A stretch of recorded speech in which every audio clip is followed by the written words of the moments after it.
Hey guys, GHAZZY TV here with another Diablo 4 video build guide, and this time we're going to be talking about the high-end game Bone Spirit, automated Bone Spirit build guide that I've been playing. I consider this to be the strongest build of all Necromancer builds in the current state of the game, and I'm going to talk about some details of how to transition into this build because it has quite a few mandatory items and stuff that you need to have before you transition into this, and also how the build works. And then I'm going to showcase a level tier 50 or something nightmare dungeon with it and showcase how the build is actually played. But there's a lot of things to cover, so before we're going to go into the actual gameplay footage, which will be later in this video, I do want to tackle some initial baseline parts of the build.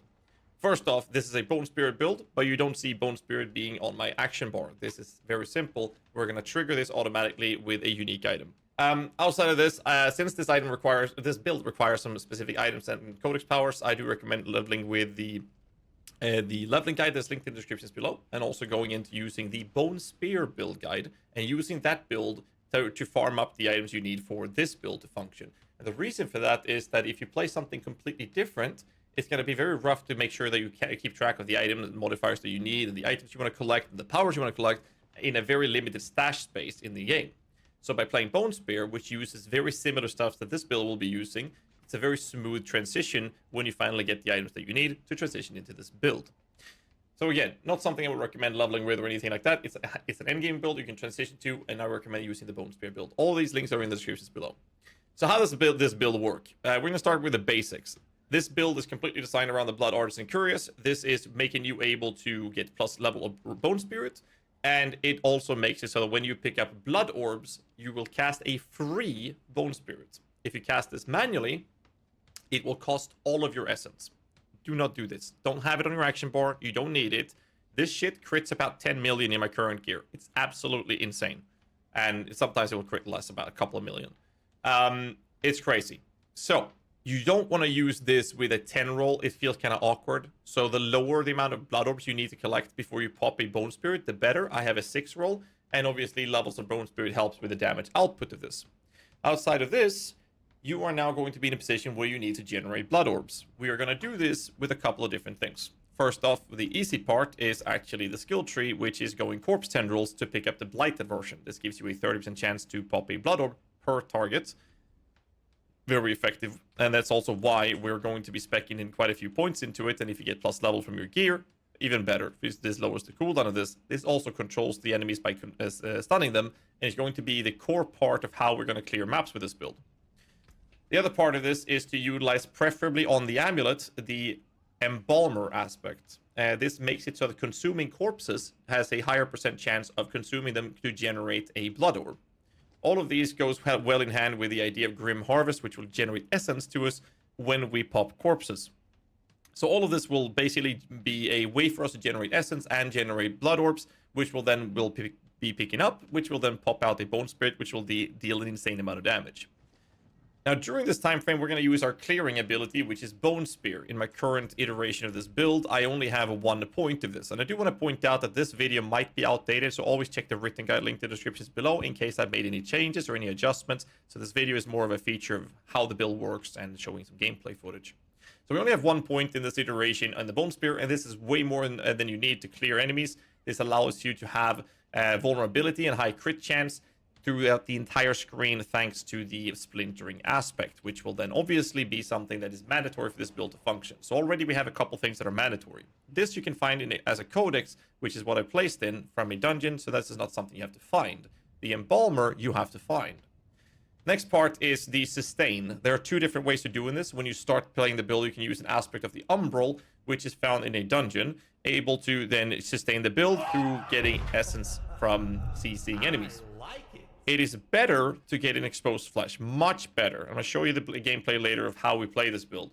And this is allowing you to have lucky hit, giving you a ton of essence back. And this is how we sustain the Bone Spear throughout clearing. And then if we run out of essence, we're going to be popping a lot of corpses. Now, with this information, it's very clear for some of you guys out there that this build will be extremely good at AoE clearing pack size of enemies, just gathering them up and just surging them down with full control of the situation. And it's going to be a bit risky when it comes to crowd control. We're going to talk about this in a bit. Versus single target, it's a bit trickier. We're going to get to that as well. So this is basically the baseline of how you run this build in terms of the effects of this. Other modifiers that you would want would be Grasping Veins, that gives you crit when you use your corpse tendrils, which is basically how you start any initial combat. You want to pop a corpse and have that with corpse tendril. Other effects is such as Disobedience, gives you a very good defensive layer. You can use a aspect of the Protector, giving you a bubble if your right controller getting hit when you're injured on your pants. Or for the high end game, for better gearing, you're gonna want to use the unique Temerity. This allows you to further enhance the scaling of your lucky hits, which I'll cover very soon. On your boots, we're gonna use the Wind Striker, giving you movement speed. And Necromancer feels very slow. They're basically in a wheelchair. So what we're gonna do is we're gonna take a broken ass wheelchair, and then we're gonna polish that up to be a fancy wheelchair. And we do this by having 2 different modifiers increasing our movement speed on our boots, by having the movement speed for 4 seconds after killing an elite, as well as generic movement speed boots. We're not going to stop there, because a fine polished wheelchair, you know, that's nice and all. We want spinning rims and a small little electric engine on it so we can, you know, actually handle those uphill battles. We do that by having 2 different movement speed on an amulet. Obviously, this is neglecting some damage modifiers, but that's the only tool we have. So same movement speed modifiers on the amulet, and suddenly we're able to have a build that, you know, can move a little faster than sluggish snail space movement. Outside of that, the weapon, we're going to run Serration. This increases the Ossified Keystone, Ossified Essence key passive for the critical strike damage of your bone skills per 1% per essence above 50, up to 60% on the low end. We put this on the weapon to scale this 100%. You could run a one-handed weapon and a shield to increase your different amount of aspects, because you can use quite a few different things that makes this build smoother to play, but less damage. So there's different things you can go about it. Again, just use at your own discretion. Outside of this, this is basically the build. So when it comes to modifiers, I'm going to go through everything before the gameplay, because it's important to understand it when you see the gameplay. I'm using full resistances with a little bit of armor on the helmet. You could go with attack speed. On the chest, make sure that the blood orb is as low count as possible.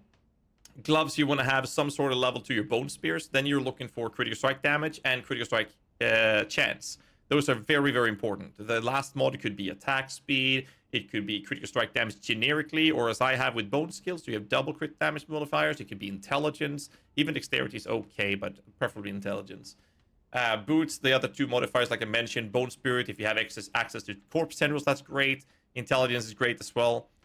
Weapon, you want to look at the intelligence, critical strike chance, critical strike damage, vulnerable damage, critical strike damage with bone skills is really good. So those are the 5 different mods you can go for, because you can actually also have core skill damage, but you preferably would avoid that for BIS modifiers. Amulet-wise, the outside of the movement speed, you're going to look for Evulsion passive, level of Macabre skills. Those will scale your Bone Spirit as well. Very, very attractive. In my current iteration of this character, I have level 12 Bone Spirit. You can bring this up to level 14 if you do that.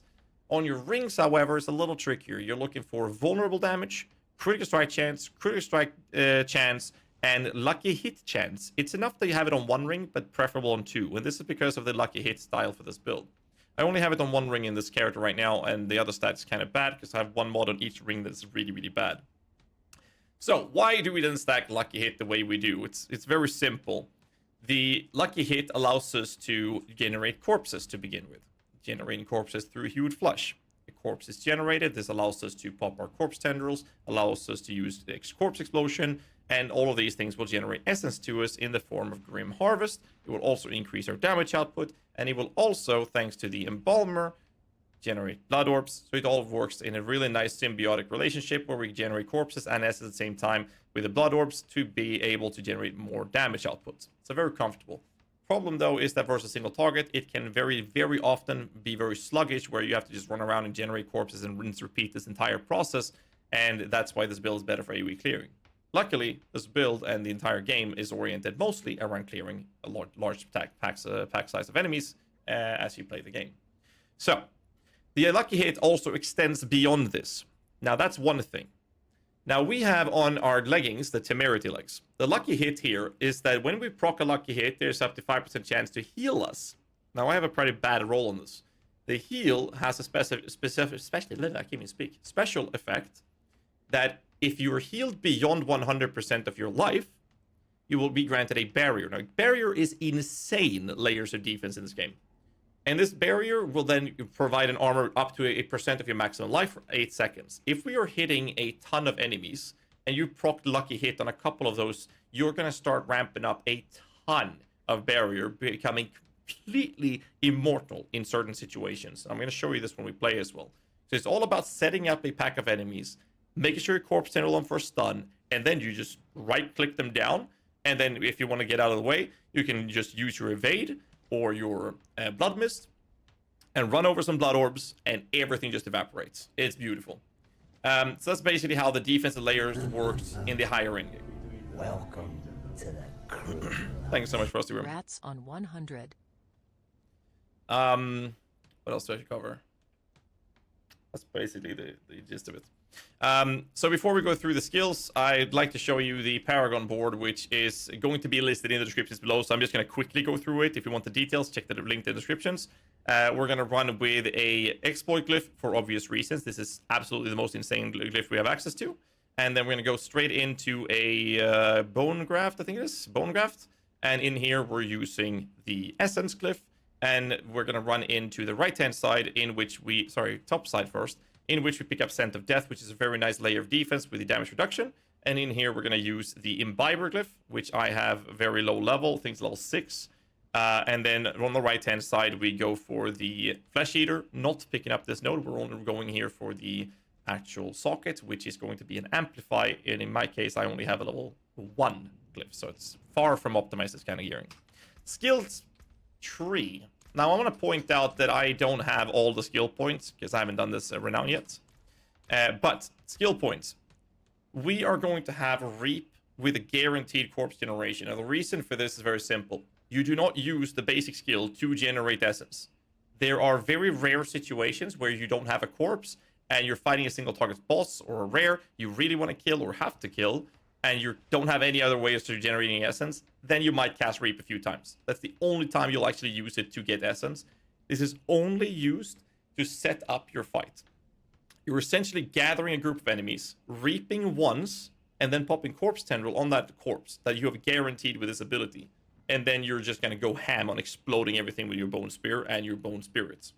So that's how we spec it. And then we put 1 point in Bone Spear and picking up the Paranormal Bone Spear node after that. This is because we're going to have vulnerability applied through our codex with the returning projectiles on single target box fight. So you don't have to worry about picking up the supernatural one. Obviously, Hued Flesh, value point in Blood Mist to get out of CC, because that can happen when you gather up enemies like that. And then we have 1 point in Corpse Explosion into the Blighted one, because each time you pop a corpse with a Corpse Explosion, you'll have a blighted version of chaos damage ticking 12 times over 6 seconds. That's 2 hits per second, and each hit has a chance of generating a lucky hit, which will then generate all of the effects, like generating a corpse, generating the heal. All of those things will happen on those lucky hits. So the more corpse explosions with blighted you hit, the more of that will ramp up, and it's absolutely crazy with that shadow damage. We also pick up Grim Harvest to consume corpses, and we have Fuel Death, which will increase our damage multiplicatively with this damage modifier after consuming a corpse. We're taking the Death's Embrace, so that when we're doing these big packs, we take less damage from close enemies and also deal more damage. And then we have the Corpse Tendrils. The more points you put into Corpse Tendrils, the lower the cooldown, which is great. And of course, going for the Blood Orb generation node. Then we max out Bone Spirit, and we go for Enhanced Bone Spirit into the crit version rather than the essence, because the Bone Spirit is not here to generate essence. It's just there to be as close to 100% crit chance as possible to create these mega explosions. We're also picking up Serration, Compound Fracture, and Evulsion, and 1 point in Rapid Ossification. You can ramp this up higher, and this is because we are going to use Bone Storm, because it gives you damage reduction and increased critical strike chance. So we use these for the extra big packs of lots of elites, or if you really need it, versus harder enemies or bosses. And then obviously we take the Ossified Essence. So I'm going to stop ranting, and I'm just going to show you the build in action right now. We have a tier 50 Serpent Slayer. I haven't done this dungeon before, I believe, if I'm not mistaken. So they're going to deal 15% more frost damage. There is absolutely a risk of me dying in these.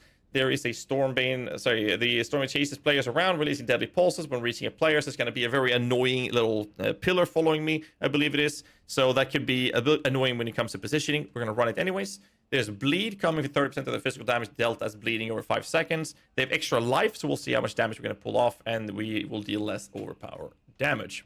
Before we go to the dungeon, we're going to go through the Book of the Dead, of course. Skeletal warriors are sacrificed with the skirmishers to give us increased critical strike chance. The mages are sacrificed as cold for increased vulnerability damage or vulnerable damage. Golem is sacrificed as a iron as an I can't even speak anymore, Jesus, as an iron golem to get increased critical strike damage. That's it. Let's ride out to the dungeon. We're gonna start off with making sure you have a flask active. That elixir, anything that benefits anything for you, is definitely something you should always be running, in my opinion.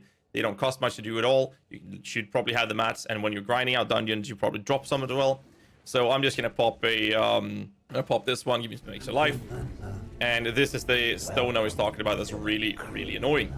All right, gameplay. Let's see how which monsters we're gonna face in here. I'm gonna show you the playstyle. I'm gonna start with a reap into corpse tendrils, into sometimes corpse explosion if I have time. Otherwise, I'll pop the bone storm if I need to. And then I'm just gonna position myself so my bone spear is gonna hit.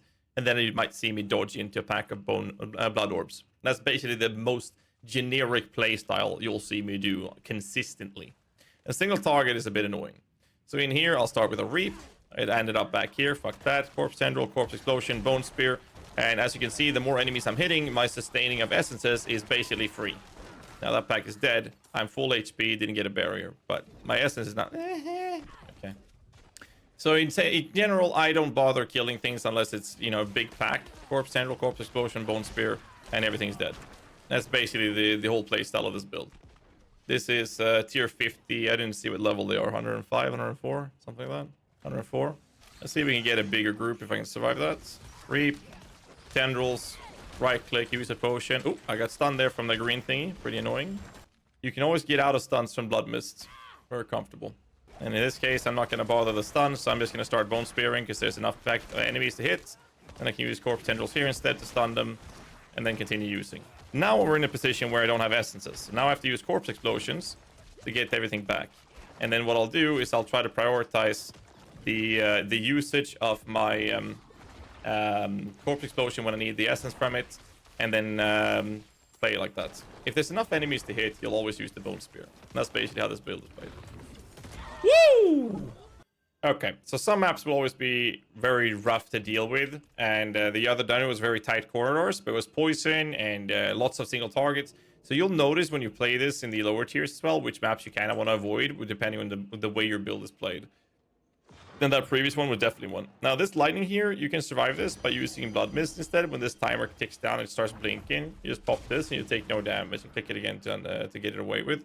Problem with that is that sometimes you want to use this to save yourself a CC. So try to stay in this one when you're fighting, rather than wasting this and use that as a panic button when you need it instead. So I'm going to pull a couple packs. And I'm going to do this. Reap. And then we're going to blow everything up. And you don't necessarily have to gather them up either, because just spamming bone spear is fine. It's just nice to be able to put a nice pop there. Something you can do as well if you feel you need to is just pop some corpse explosions to gather up essences before you move on. Not something I think you should worry about normally, but it's definitely an option if you feel the need to. As you can see now, I have a cooldown on my big cooldown, or my big CD, which will obviously be causing issues when it comes to surviving if I get crowd controlled. So it's all about being careful in those situations. And single target, I mean, if they die fast, it's fine. Otherwise, it's going to be a slog when it comes to the essence management of this. This is actually because of the nerf they did to Grim Harvest. See there, I had to use my CD. And then we do this. Pop the stun. Everything is fine. Everything is not fine. Everything is fine again. Get another stun out. And just bone spirit. The bigger the packs, the safer the build. That's literally all there is to it. Alright, boss time, I think.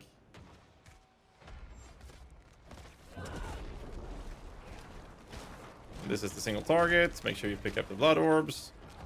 Pop some corpse explosions. Use reap if you have to. Corpse tendrils again. And then just keep spamming. And I mean, it's like...